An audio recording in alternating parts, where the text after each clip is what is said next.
one of the major governments around the world wants to get you, they're going to get you. There's really nothing you can do about it. What was the main problem that we were trying to solve? I think about security as an equation. We kind of all intuitively know that about physical security, but some people tend to forget it easily in cybersecurity. The only difference between humans and agents right now is the decision-making capability.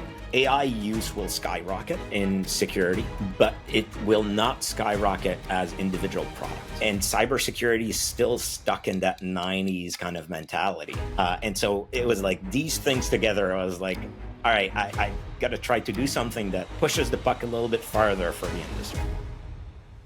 Hello, everyone. So today we're going to be speaking with Maxime, who is the founder and CEO of Lima Charlie. Before this, he worked for the government, he worked for big tech, and lots of other stuff in between.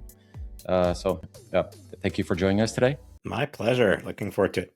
So I guess we'll kind of like keep it chronological, I suppose. We'll start off with what made you get into computers in the first place? What was your first interaction with a computer system? So I think I've always had a computer in where I lived. So I've been kind of lucky in that way. My parents had bought back then I think it was a Mac Classic 2. So a long time ago. And so that means computers were always around. They started, when I was young with obviously like games and stuff like that. And then bulletin boards, so pre-internet. And then that's sort of where it slowly grew until I think it's when I joined in Quebec, it's called Cégep, but it's essentially like college. And then I went into computer science, and that's when I started to really get into like the programming side of things, and kind of discovered what is behind, the facade that most people see as a computer. I just loved it. I took to programming very, very easily.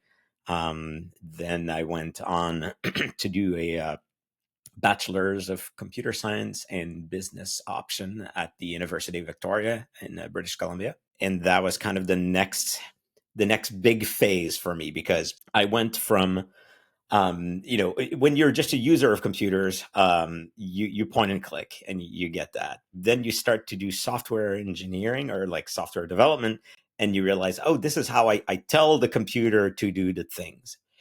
And then I got into cybersecurity. So I got a co-op work term with the government. And that for me was kind of like the third phase, which was now, I've seen before how I tell the computer to do something. Now I get to see how the computer actually goes and decides to go and do something.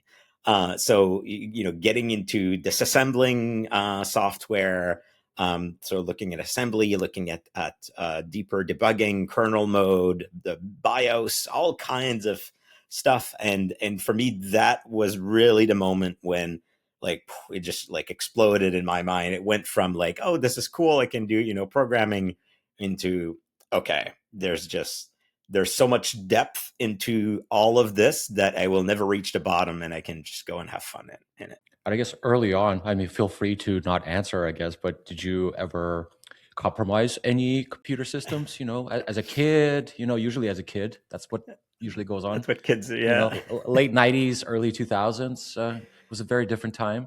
I don't think I actually did, honestly. I think I was more into the, I won't compromise myself, but more into the parallel ways of acquiring software for a broke teenager. More of course. I mean, we've all done that. Right. I think the statute of limitation is gone now, so it's okay.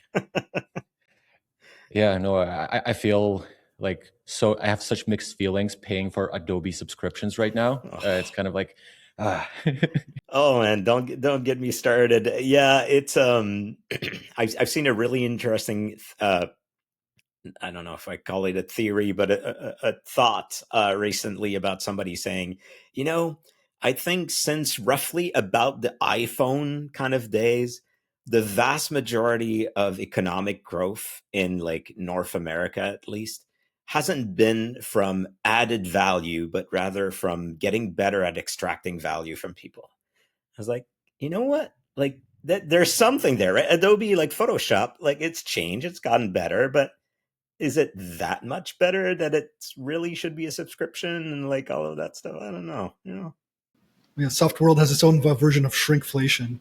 Everything becomes like a subscription without a lot of a benefit. They kind of make it think, well, it's all in the cloud. You can store stuff. You can access it across computers. You don't need to download the whole thing on every computer. So there's minor benefits, but you can argue whether they're like real benefits or they're just kind of like lock-ins.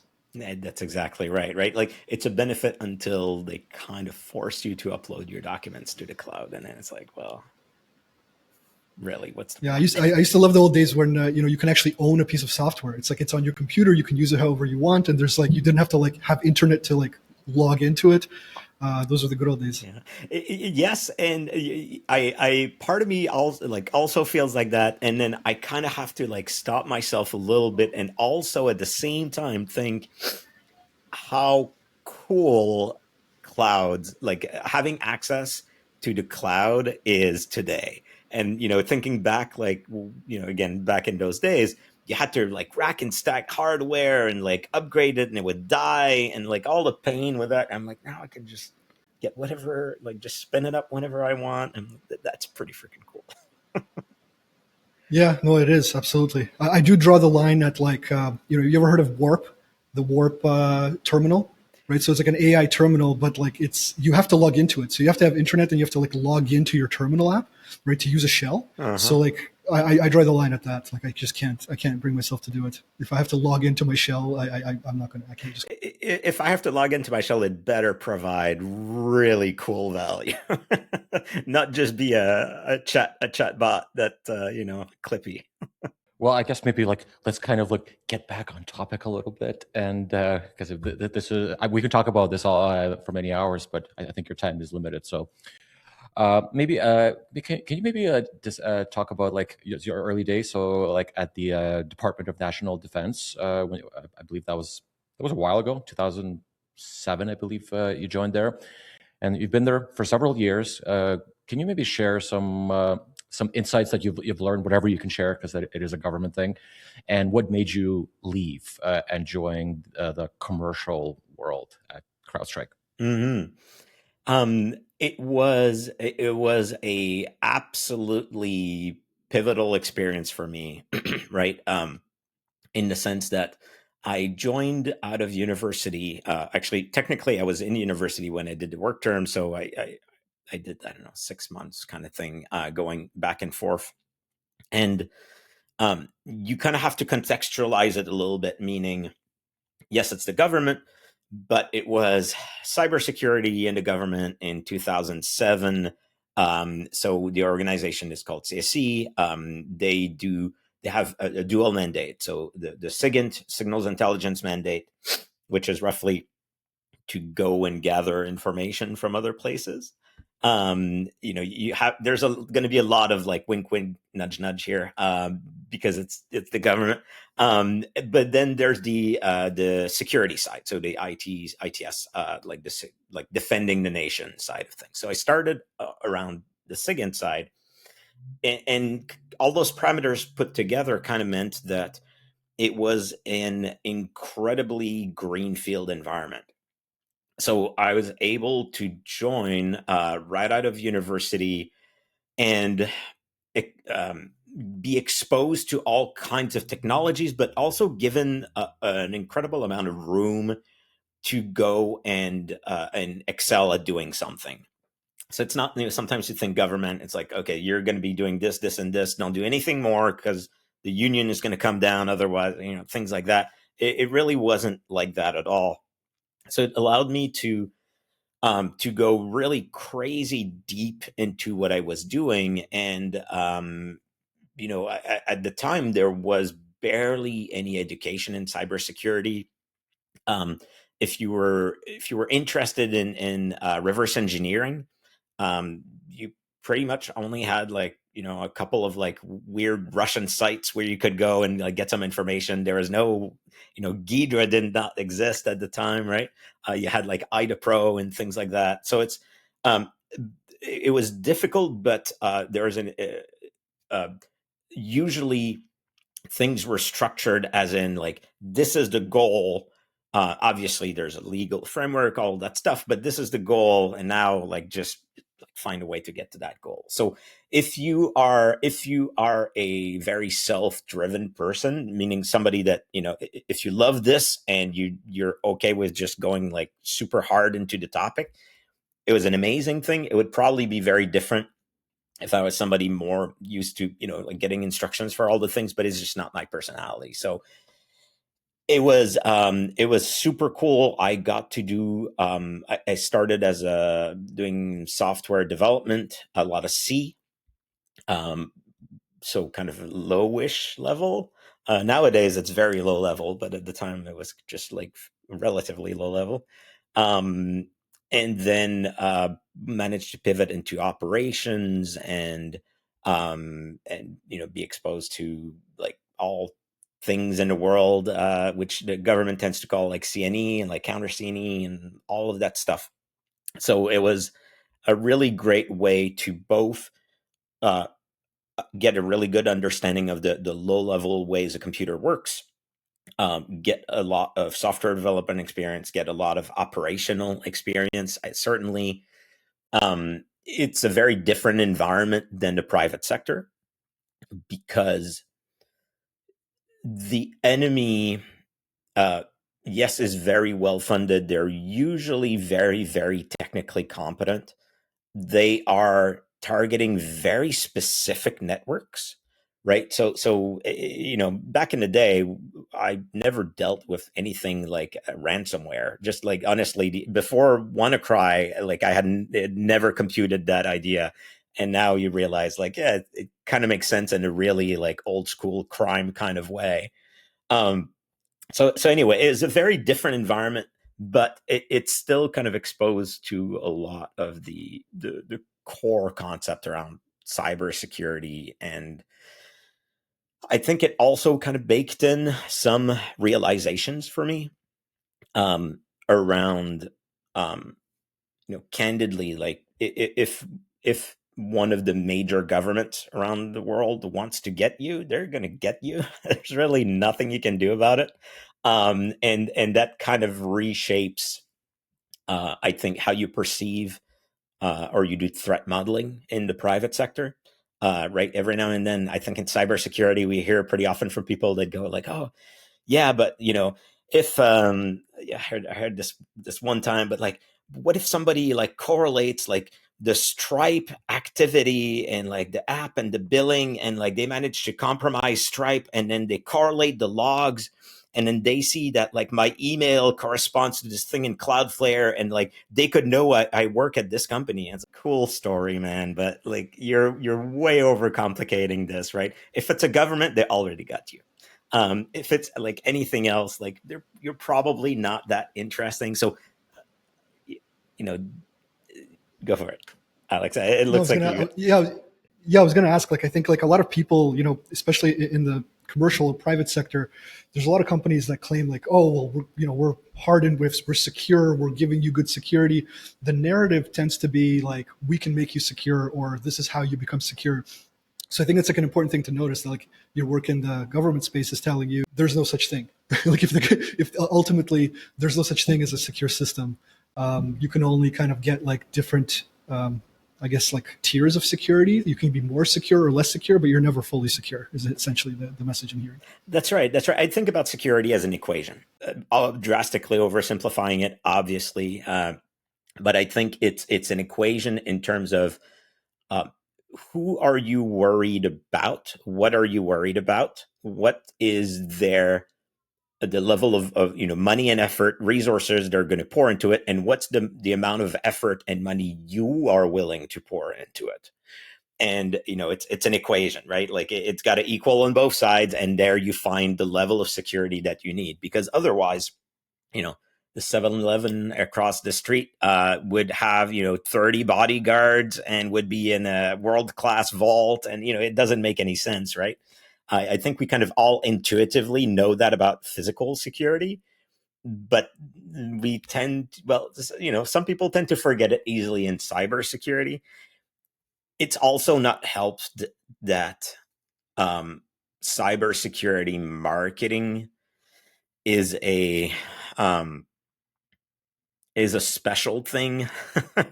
I think the industry has realized, cybersecurity industry has realized, that very few people have a deep understanding of this kind of like equation of like what the threat is like. Um, and those people probably don't have the money. So somebody else has the purse strings. And the best ROI in a cybersecurity company that you can do is probably marketing first and then product second. Anyway, so you were at the government for like close to like 6 years, and I guess you've learned quite a bit there. So what made you decide, it's like, hey, okay, I've learned everything that I needed here, and it's time for the next step? What made you jump into enterprise, and how did you find it, different or the same as far as how the government operates versus CrowdStrike and then later Google, I guess? Yeah, for sure. I think what led me to leave is the same thing that initially made me love it. Meaning, my personality is that I go very deep into a topic. I really go kind of all in, and I was able to do that for a long time. And I kind of reached a certain point where I wanted to spread my wings a little bit more. And so I think the big catalyst for me at the time was, I thought like, hey, I know a lot about like reverse engineering. There's more and more about reverse engineering that's public. You can Google for it. So I thought, maybe I can start giving a class for people.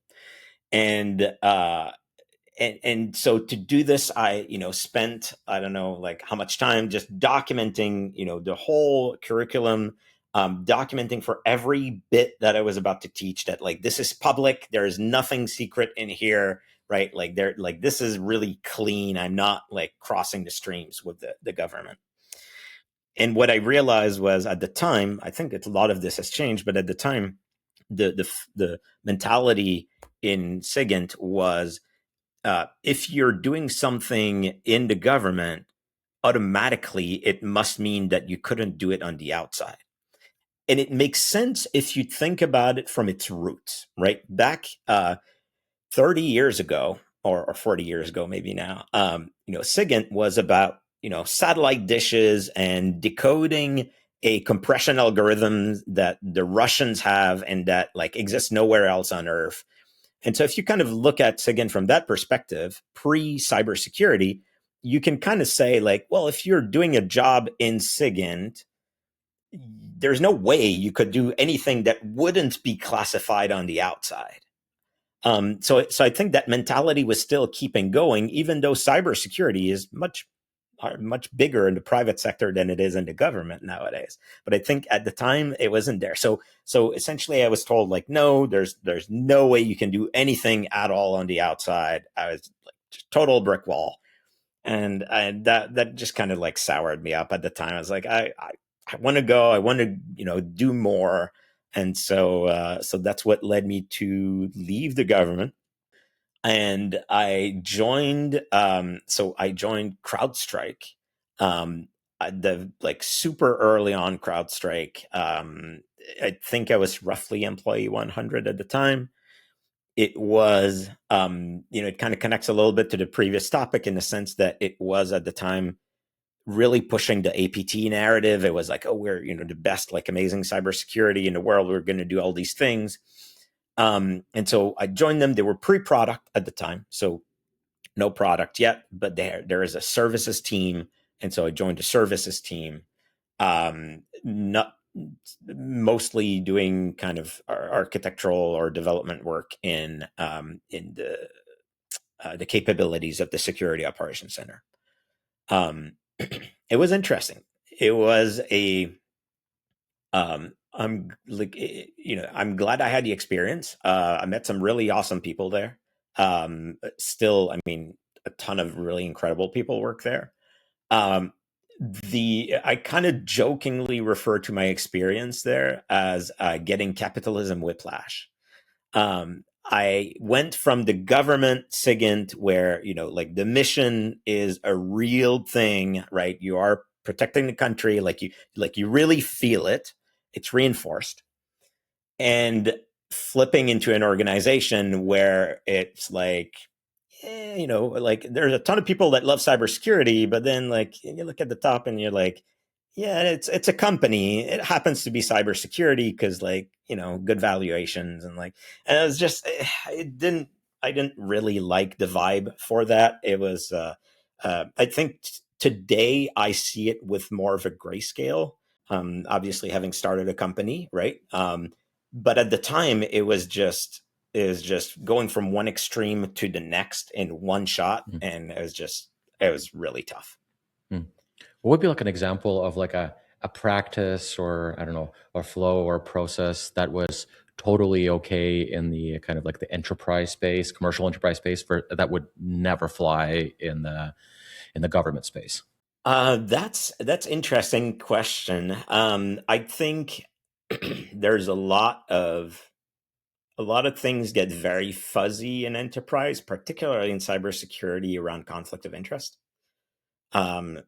The amount of I know the guy there, he's gonna, cut me a break, let us do this thing that kind of shows that maybe we're better than we are, and like that kind of like dodgy. If you're talking government, it's like it's not just dodgy, it's illegal. It is like black and white, like huge deal. Well, anyway, um, so whereas in the private sector, especially in cybersecurity, because so much of this is difficult to understand, I think there's a lot more of these things. But there's also the other way around, which I think is kind of it's one of my favorite kind of I guess anecdotes about this from my days around ish that time. I was actually at a different company, but talking to somebody who also had been in the government, had been in the forces actually, and just moved into a private company where I was as well, and we were bidding on a specific contract for the government, and we got to a discussion at some point around okay, what's going to be the amount that we're going to quote the government for this. And we looked at everything and we're like, okay, it's going to cost X for us to go and deliver this, so we're going to put some margin, like we're going to be like, I'm going to make things up, I don't remember numbers, like 2X the cost. And then we're all on a video conference, and then there's kind of a quiet moment, and that person is just goes, oh, that's I don't know how I feel about this. We're about to charge the government for things that don't exist, like that they're not real costs. And then it was fascinating because like I totally understand why on the moment he had that, and we just kind of went like, we're not in government anymore. Now we're a private company. We have to make profit somewhere. And then immediately it was like, oh yes, no, you're absolutely right. Let's it's like a old reflex from the government, which I thought was like fascinating insight into kind of the move from government to private sector. I was going to say, like in the government, you're a monopoly, right? So in the government, you're kind of a monopoly for yourself, right? There's no competition, right? So if there's no competition, you can kind of stay on mission.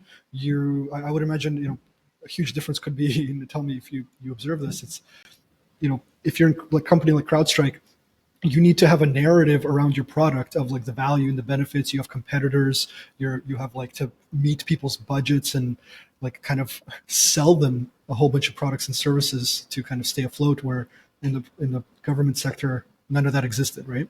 Exactly. The government, you're given a budget and you get to spend that budget, but nobody expects you to make money anywhere into this, right? And obviously you can't embezzle money from the government, obviously, but Right. you're expected to spend that budget, right? So it's Did you have to like create narratives around like validating the budget? Like, is that like a similarity in some way there, or is that just like not an issue?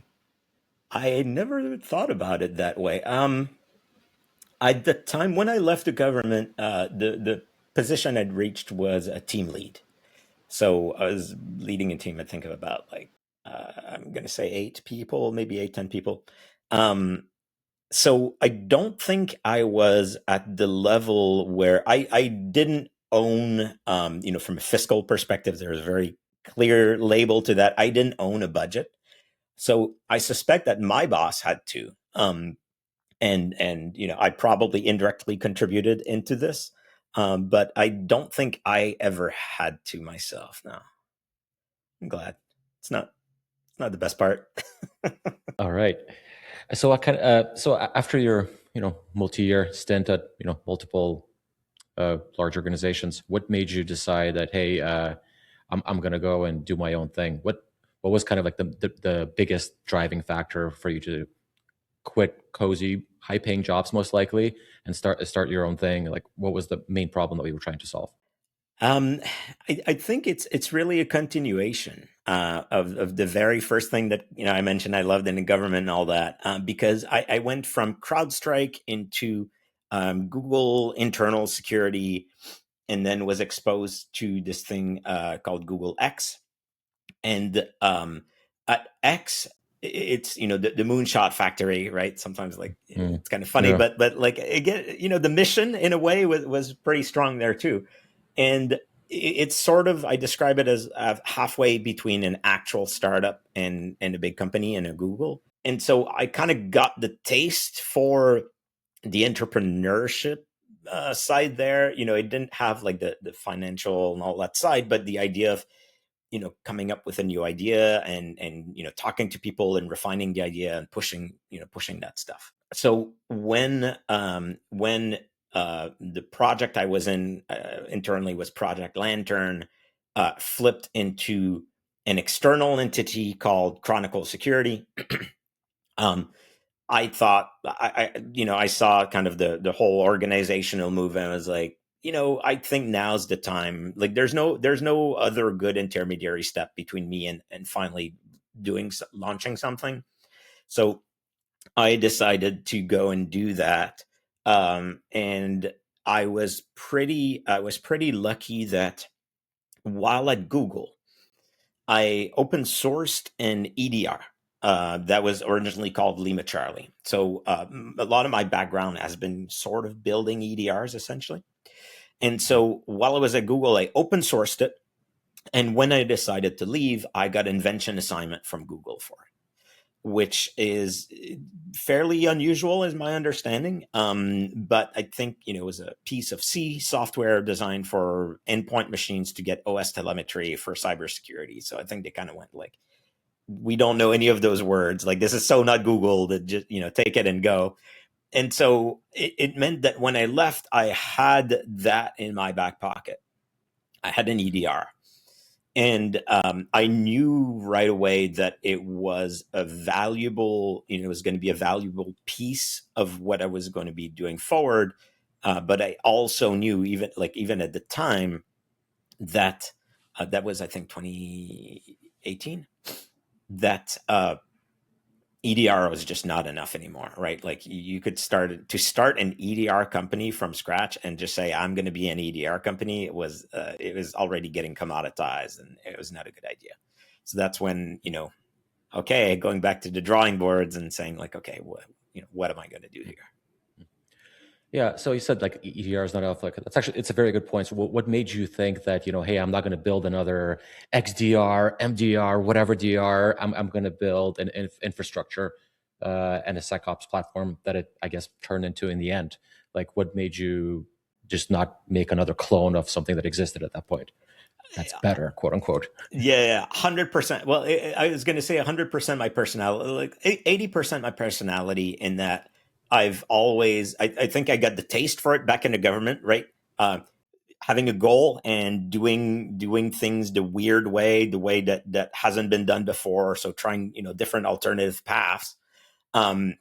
Because fundamentally, I think, if you try to replicate the thing that's been done before, one might say you're going to come to the same outcome, but the reality is you're not. You're going to come to a worse outcome because they've done it already. I talk every now and then to cybersecurity companies, and they go, well, CrowdStrike did this, and this. and they became CrowdStrike. So we're going to do this, this, this, and this. And yes, but the world was very different back then. So that's not quite how it works. I think the other part of that the component for me was I'd been in cybersecurity since 2007-ish, and so little has changed in cybersecurity. The fundamentals are still pretty much the same.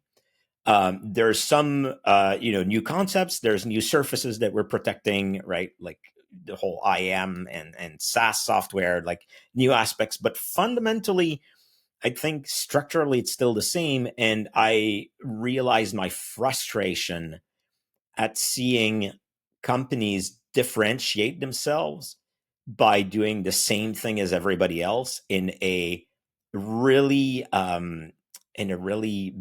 negative way for the industry as a whole. In a way What do you mean by negative? So things like, hey, you can't, we're not going to put the documentation to what we do in the public, because then people get to look at it and like actually figure out what we do and if it matters. So instead, right, we're going to put all this behind, our curtain, and you need to step through a bunch of different things to get a demo, to maybe for your customer, we'll give you the privilege to get access to it. Oh, and we're not going to give you your own data, because if we give you your own data, you might get the crazy thought that you could secure yourself. We want you in fear at every step of the way that only big papa company can be the one securing you. And so it's all these like really nasty things that have been in effect in cybersecurity. And meanwhile, not entirely, but I think the IT industry has moved on, and cybersecurity is still stuck in that 90s kind of mentality. And so it was like these things together. I was like, all right, I got to try to do something that pushes the puck a little bit farther for the industry. Yeah, so I mean, you talked about, I believe in some other interviews that I've heard from you, about the concept of provable security versus what I guess I would call trust me bro security. So can you maybe elaborate on, I guess, the difference between the two and what makes provable security the thing that you favor the most, I guess? Mm-hmm. Look, it's not even a fancy idea. This is not about things like being able to show an equation about, like, you see, this is truly zero trust. Like cryptographically, they don't have nothing of that's complicated. It's really just the idea that for a company, for an organization to defend itself, I believe that the organization should know what it's protected against and how it's protected against it. It's pretty much like full stop there, meaning I'll give you kind of a counter example that'll help you visualize that a bit more, right? Back in WannaCry, right? Like WannaCry hit that morning. WannaCry was incredibly easy to detect and stop. It was an EXE, always the same name, always the same domain. Like from a cybersecurity perspective, it's hard to think of an easier thing to stop.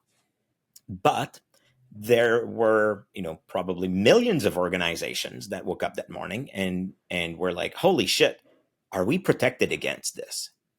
And then the vast majority of them had to go to their vendor and like try to get their vendor on the phone and talk to their rep and go, hey, are we protected against WannaCry? And then the vendor, understandably, I guess, probably 99.9% of the time would go, oh, yeah, you're good. We've got AI, like you're protected. And then if you were a CISO that's, a little bit more advanced, you'd go like, okay, you say that, but like, how are you protected? Are you checking for the executable? Is it a hash? But no, we got you. Don't worry. Right. And so this is kind of like that fundamental characteristic of an immature industry. So as an industry, part of us is trying to say, hey, we have the CISO, we have the MITRE framework, we have Atomic Red Team to test our own defenses, right? We're building true engineering stuff. And at the same time, we've got a whole category of cybersecurity that is just this trust me, bro, marketing, like, don't worry, like we've got you, doesn't really matter. We just want to keep you like stuck in this ecosystem. And so that's the part that I think is is really the problem. And when I think about provable security, it's really all I mean is like, just tell me, like, how am I protected against this? Like, just help me believe you, help me go talk to my CEO and say, like, yeah, we are protected against that because they're doing these things. And so I think this is going to be enough. Or no, it's not going to be enough. I think we should do this other thing in this other part of the network, because now we know that their software package they ship everywhere is not really going to cover that scenario. But if you don't get that transparency, you'll never know. And so, I kind of joke that it's like an engineering firm going to a city and saying, like, oh, we'll build your bridge. It's going to be the best bridge. Don't worry. Like the companies, the city's like, you're going to have to give me a little bit more details. No, we build the best bridges. Like, they're super awesome. Like, they're great. No, engineering has figured out over hundreds of years the mathematical equations of how we think about building bridge and like do it in a proper way. So we need to get there. But yeah, usually it's like a lot of bad things have to happen in any industry before it gets to kind of like a mature state. And cybersecurity industry is not that ancient. It is a pretty modern concept, probably like what last 20, 30 years tops, right? And we still haven't went through enough examples to gain that level of maturity, I think. Yeah. I think you're totally right. And we can't see it, right? We can't put our hands on cybersecurity or IT in a way. So it's so hard. I think it's a part of the problem. Go ahead. Just on the subject of like transparency, like what would you say to like, you're talking to a CISO and say, hey, are you secure and can you prove it to me? And they say, well, we got the Falcon sensor installed on every single endpoint, and here are the certifications for it, and here are the audits of the code base that CrowdStrike graciously provided. You see, it's very secure and it's very good, and it's running everywhere. So what would you tell them? I don't have a good answer for you, right? I think I completely understand that mentality, right? I would classify that as the I don't want to wear an orange jumpsuit mentality, right? Which is like totally fair. You're not going to go to prison if you buy CrowdStrike. That's about as far I think as it goes. I'll specify though, like I'm not saying CrowdStrike's a bad product, right? I would no, not even CrowdStrike specifically. That was just an example. It could right. be name your EDR, XDR, whatever that is. And the majority of cybersecurity products are good. Like that's not like that. That's not the problem, right? I think that the problem is in the delta between the marketing and the reality, and that that buffer brings a ton of nasty things with it. So to that person, I would go look if you have a small cybersecurity team or you don't have a cybersecurity team, yeah, man, like go for Falcon, for CrowdStrike if you have the money, like that's good, no problem, right? I think it's when you kind of zoom out of particular, especially like small shops, when you get into an organization that probably they have a cybersecurity team, they have the ability to do that. I think that's where it gets a lot more gray. And so it's that dynamic, and the fact that CrowdStrike, again, as an example, right? Like all the 5 major ones are probably very similar, is able to lean into that effect to extract and extract, I mean that in the worst possible way, things from the organizations that it goes to, right? There's no such thing as the pricing, right? It's like whatever we figure out, the more we can like try to extract from you.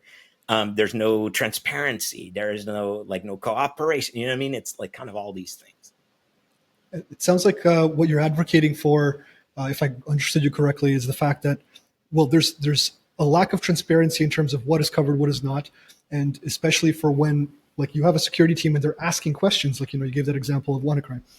So if you go and you ask, well, how are we protected? And they want to understand more. They want to have a little bit more ownership over their own security, and then the vendors, maybe CrowdStrike, maybe someone else, is kind of gatekeeping the knowledge and understanding in a way that prevents people from being more secure internally as an organization. That's what I'm hearing.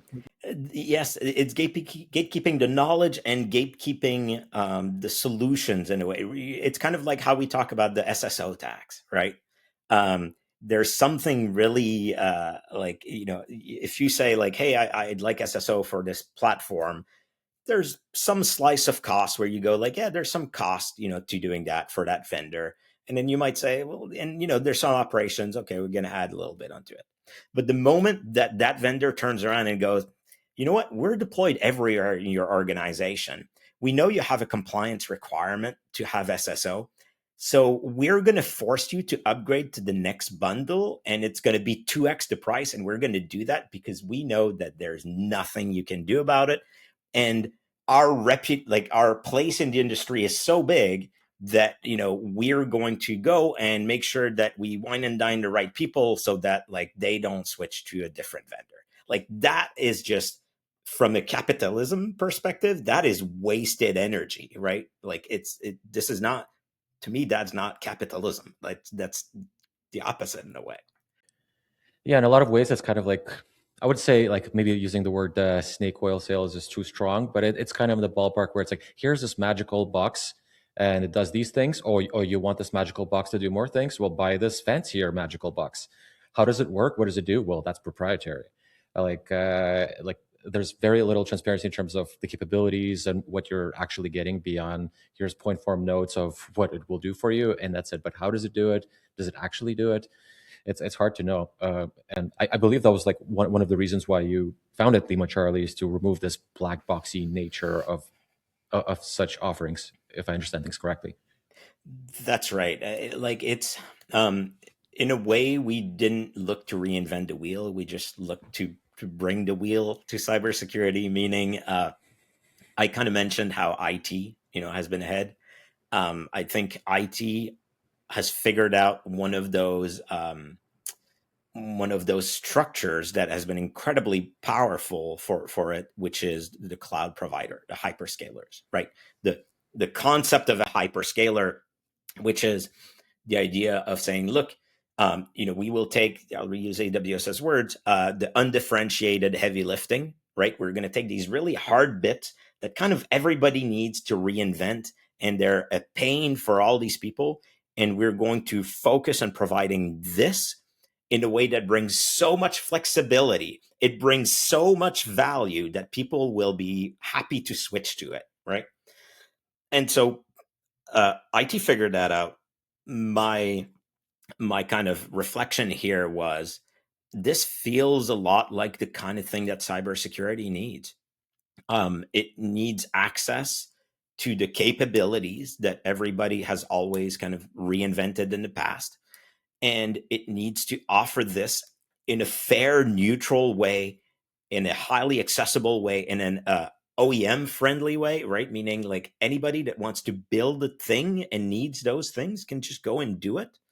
You don't need to sign a 5,000 page MSA, with us if you want to go and build a widget, right? For us, it's like just working as intended. So that was really the foundation idea here. And then that's where we kind of, in a way, backtracked and said, okay, well, hey, we've got an EDR. Turns out, and the agent is a super valuable piece of, it's kind of a cornerstone in some ways, right, of a lot of cybersecurity. Let's have that as our EC2 in a way. And so we started with that agent. And then since then, we've been kind of expanding and expanding the things that we offer. Do you feel like, especially like cybersecurity, that every tool should be open source in a cybersecurity space, where there's value for closed source tools, applications? It's a good question. I think there's probably two answers to that. There's the philosophical answer, and then there's the practical answer. So the philosophical answer, I would say, probably, right? It's the age old argument around open source, where we say, well, now everybody can inspect it, everybody can have a good idea how it works. It doesn't mean, I think there's a big distinction between the tool and how you use it, or the engine and the rules kind of thing. So having the rules all public, it's a more contentious take. Having the tools, I think there's a lot to be gained there. The practical part of that, however, is, although I'm softening a little bit on that, but I think the practical is that there's a cost to developing something within an open source framework. I don't mean a technical framework, but just like mental framework. There's expectations of you taking PRs and you supporting other people, and especially as a startup, that is a very heavy cost if you don't intend to purely rely on this. So early on, Lima Charlie, the EDR was open source. And so very, very early on, it was still open source. And then we got a bunch of MSSPs coming to us, mostly MSSPs. And they would tell us like, hey, we know you're building like a cloud platform. Yeah, we don't care. We just want the syslog output directly from the agent to a syslog server. Like that's the thing we want. We'll give you $2,000 to add that. And we kind of had that realization of like, okay, we're gonna have to turn away those people that are, they're looking to fundamentally they have no incentive or no skin in making this a good solution in the long term. They're not aligned with what we're doing. We're just gonna have to keep turning them away. Like it just didn't make sense for us to kind of waste that effort through that. So I think that's the practical take. Yeah. Mm-hmm. So what they wanted is a faster horse, and you were selling cars? You have no idea. Yes, that's exactly it. And explaining to people like, oh my God, it's such an old school way of thinking about it, right? Because how do you take action? Like, oh yeah, I never thought about it. It's like, yeah, okay. I don't know. Yeah, lots of naive stuff. So now we get to do the best of both worlds, because most of our customers are actually MDRs and MSSPs, and we just become like the back end for them. So we now the division has like filled out. Now we actually go back to these folks and go like, hey, like see how freaking awesome this is, right? Like the old days where you were standing up your data lake, standing up this server, and that thing doesn't scale anymore, and firefighting. Now it's just like all like collapsed into just a cloud provider. So I think it's a good feeling. So do you think like the mindset of an average customer or organization that you deal with is changing over time from the time of like, hey, just pipe my syslog over here, to what they're looking for and what they're open to hearing and trying? Yes, it's a super broad statement in a way, right? Like there's so many different kinds of organizations, even on the MSSP, side of things, so many different organizations.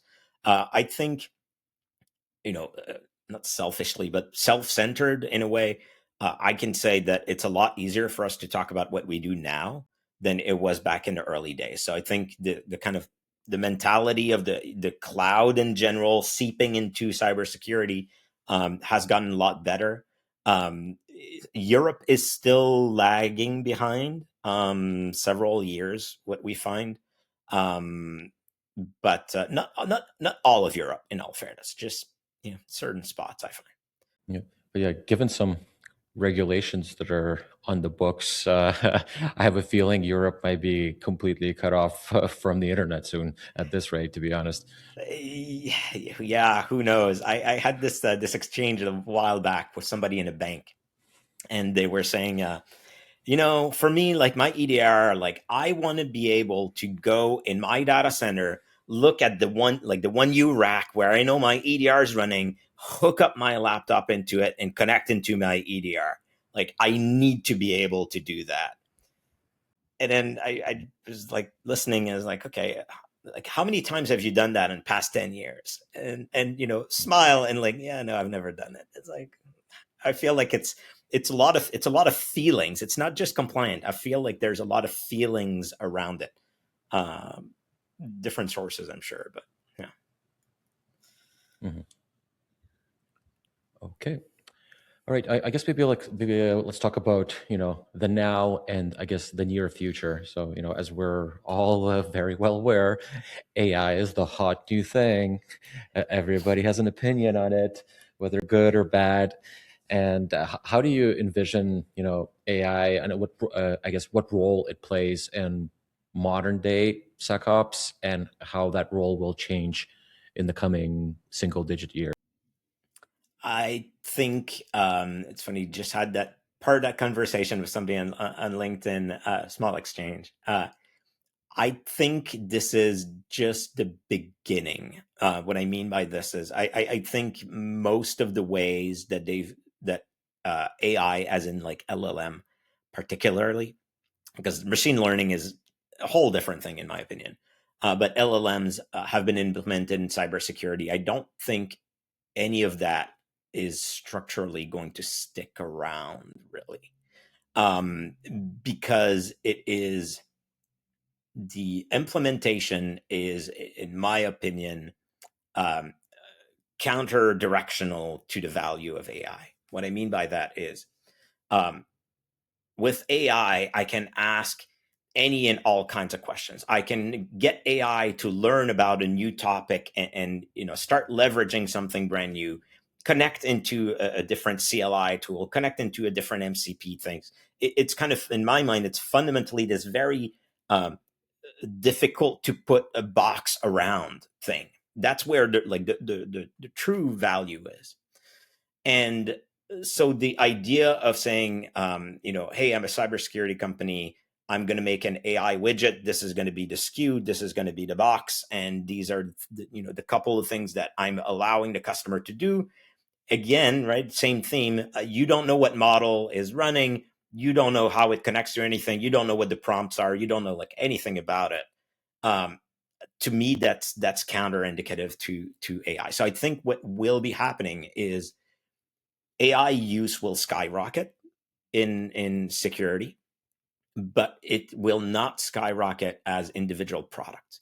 It will skyrocket as the mortar that everybody uses, between the glue between everything that everybody uses. And again, in my opinion, the cloud, the CLIs like Cloud Code, and Gemini and Codex are the new browsers.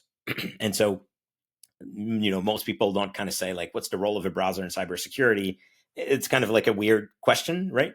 I think the same about these tools is like, well, what's the role? It's just the thing I use to do most of my work and to make me awesome at all of these other tools. So that's kind of my reference.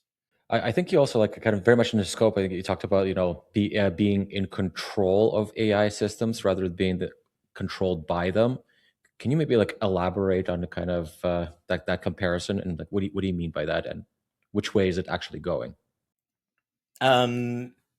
So yeah, I mean, I'm not exactly sure. Like, I don't know if I don't know if this was a quote from me. If it was, I apologize that I can't quite like narrow it in my mind. I think, there's a bunch of like difficulties that are around AI, but having a transparent approach, like through like the CLI tools, uh, inherently brings control to the person leveraging that AI, and it brings it in a way that keeps the velocity of those people compared to a box, right? When you have the box and like, this is the model that's baked in and the prompt is secret, all that, you're missing the transparency. It's hard, anything that's exposed to you as an audit log, it's you kind of have to trust it that that's exactly what it's been doing. And it's fundamentally slowing you because, hey, I want this new feature as part of this box. I have to go to my vendor. I have to get them to go and implement this new thing and go through that process. Whereas if you are relying more on things like those CLI tools, like if you see it more as a glue, then the AI is not actually part of the vendor. You don't have to have that AI part of the vendor. It can be an externality. And now, the next day, some new model, some incredible new capabilities released by somebody, everybody can just, get on and use it and go faster. They're not slowed down because somebody had to have a SKU on it. Mm-hmm. Hopefully that. Yeah, I feel like a lot of these like AI offerings are kind of like they seem to just trying to check a box just to say, hey, there's this magical AI box and it does this. But like ultimately, AI and humans, I guess in the limit, are not so different because what's the difference between a human, looking at a screen, basically making a bunch of GET requests, absorbing the information, and then performing write operations by executing post requests to create a record or a resource, or updating a record or deleting a record. That's ultimately that's the only thing that we do online with our meat fingers through a keyboard, right? And like an AI agent is essentially capable, well, it's in some ways already to execute some or most of those tasks, and it will become more and more, I guess, more capable to Well, I would handle say it's more more edge cases. autonomous. I would say more Yeah. autonomous. I think you're absolutely right. Like the only difference between humans and agents right now is the decision capability, decision making capability, right? So right now we'd look at an agent. It's like it's trying to achieve a task or doing something, make an evaluation. Let's say it's security. Let's say it's performing some operation, and it's like decision making skills. You'd look at it and sometimes laugh. It's like, well, I wouldn't have made that decision. You know, where we've gotten past the point where like, oh, well, it can't use that tool. It can't use this tool. We're getting to the point where it's so integrated that you can use all these tools. It just can't make good decisions as like some humans. But that gap is narrowing really fast. Soon it'll be like, wow, it made a really good decision. I don't think I would have made that one either, but now it's on the other side. Right now we say, hey, I wouldn't have made that decision because I would have made a better one. Soon it's going to be the opposite way where, hey, it made a better one than I would have. I think So it's on the it's kind of, cusp. Yeah, yeah. totally. Have you seen stuff like, Amazon's like security agent, for example? What's your opinion of all these like, CLI pen testing tools, Amazon security agent, that kind of stuff? Like, where do you see that going? And are you leveraging those things yet? Or Honestly, no, I have not looked super deeply into them. There's kind of a lot of them, and I suspect that they do a decent job. It kind of goes back to the holistic picture of the industry. Like I'm sure they're good things. It's just like I suspect we can do better as a whole. yeah, I really liked your just general mindset of like, hey, like, yeah, sure, CrowdStrike and all these other companies are doing a good job, and like you can do it, but it kind of like takes something away from the security teams and organizations that want to understand what the level of security they have, kind of like have a little bit of ownership over it versus just like, yeah, I'll trust the trust me bro security tools. And I think that's where it's going with all these AI agents. People are going to just trust this automation and then never understand how truly secure they really are unless you have to like dig deep and kind of really navigate this whole space, which I think less and less people will be doing. So I know you're advocating for people to take more ownership, but I feel like it might go the opposite direction right now, especially with AI. Yeah, I mean, I see AI right now as the biggest wedge we've ever had, right? Meaning, or the biggest lever that we've ever had. Meaning, it's not at the point yet where it can be autonomous and blah blah blah blah blah. Like, I don't really think that's currently possible. But what it enables you to do is incredible, and it goes back to your point, Yagor, which is it's kind of doing the same thing as that humans have been doing. I think the biggest red flag sometimes I hear is we had to add some special audit to our MCP server to make sure like that it didn't provide like information for like somebody else, or like it doesn't cross the stream. It's like wait, but don't you have APIs already that have this enforcement? Like that kind of implies that your MCP server is this weird nebulous thing, kind of like chimera integrate into everything, and it's a big attack surface. Like that makes me uneasy. Or whereas if I here's the list of APIs, call those. Great, got it. Yeah, no, the permissioning with agents, yeah, that is a problem still. I think it's not fully solved, but yeah, that's a story for another day. But if you had to like kind of like pick one kind of hill to die on about the future of SecOps, that is, I maybe a contrarian opinion, maybe not. Like, what would that opinion be? Honestly, I think that last one is kind of the one that's currently contrarian. The one of saying, I think the vast majority of implementations of AI and security operations are not getting it right. It's not that AI is not going to work; it's that it's going to be vastly different. I think that would be my biggest take there, and the next couple of years will tell. Like, I guess, no. What if we exclude AI? Do you think the future is exclusively AI and nothing else? Is there anything else? Oh, it's taking so much of the vacuum. I think it's the thing that will have the disproportionate impact on it. So I'm Mm. sure there's smaller hot takes that I could find, but like this is Yeah, really the big one at the yeah. end. Because I mean, like ultimately, it's like LLM specifically and agents. It's just ability to do work for cheaper than having a human do it ultimately, right? Which is going to get cheaper and cheaper and cheaper. But what work are they tasked with? Like, what is the work? Is it just analyzing logs and be like, oh shit, that looks kind of weird. Maybe I should email John about this thing. Yeah, that's pretty straightforward. But is there anything more than that? Like, where do you think we're going beyond ingesting logs, looking at them, and raising alarms? Because ultimately, that's kind of the basis of many security platforms. Right? I think the answer probably lies in machine learning. I think this is where it will have the biggest impact, and those two things together is how we will eventually get to things where humans aren't, like you're saying, kind of, looking at the logs, like just that whole loop. I think we're going to be able to close a large part of that loop. Not that we're going to be secure, but that a lot of the investigation aspect will be able to be taken care of that way.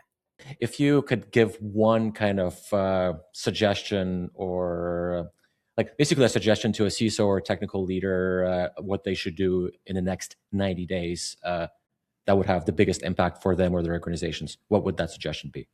That's a good question. I think it's probably a boring answer, but it's spend time understanding your security posture, understanding where, if you have like vendors, like the big vendors, like that's great, but try to get a better understanding of what they give you and what they don't give you, what you have, what you need to protect. And I think having that information is how you can make all of the other decisions. Without it, don't purely rely on a vendor. I think that's the thing that's not going to forgive in the future. So I guess, we'll just wrap up here. So thank you for your time, Maxime. It's been great. And thanks for listening.